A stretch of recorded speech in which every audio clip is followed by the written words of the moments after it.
ಎಲ್ಲ ವಂದನೆಗಳು. ಇಂದು ಹರಿಕಥಾ ಪ್ರಸಂಗವೋ, ಇಲ್ಲಿ ಕಾವೇರಿ ಗೋದಾವರಿ ಗಂಗೆ ಎಳೆಯಾಗಿ ಹರಿಯುತ್ತಿಹಳೋ, ಎಲ್ಲಿ ಕಾವೇರಿ ಗೋದಾವರಿ ಎಳೆಯಾಗಿ ಹರಿಯುತ್ತಿಹಳೋ ಅಂದರೆ ಇದರ ತತ್ವಾರ್ಥ ಏನೆಂದರೆ, ಎಲ್ಲಿ ಹರಿನಾಮ ಸ್ಮರಣೆ ಇರುವುದೋ ಅಲ್ಲಿ ಗಂಗೆ ಕಾವೇರಿ ಗೋದಾವರಿ ತುಂಗೆಯು ಹರಿಯುವ ನೆಲೆಸಿರುವ ಸ್ಥಳ ಎಂದು.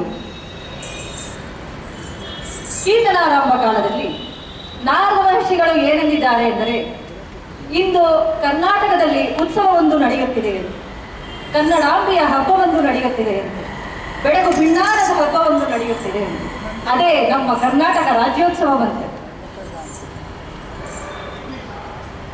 ಇಂದು ಸಿಪಿಎಂಜಿ ಕಚೇರಿಯಲ್ಲಿ ವಿವಿಧ ವೇಷಗಳ ಸ್ಪರ್ಧೆ ನಡೆದಿದ್ದು ಮಹಾಜನಗಳೆಲ್ಲ ಕಾತುರದಿಂದ ಕಾದಿದ್ದಾರಂತೆ. ಆ ಸಮಾರಂಭವು ಯಶಸ್ವಿಯಾಗಲೆಂದು ನಾವೆಲ್ಲ ದೇವರನ್ನು ಕುರಿತು ಪ್ರಾರ್ಥಿಸೋಣ. ಹರಿನಾರಾಯಣ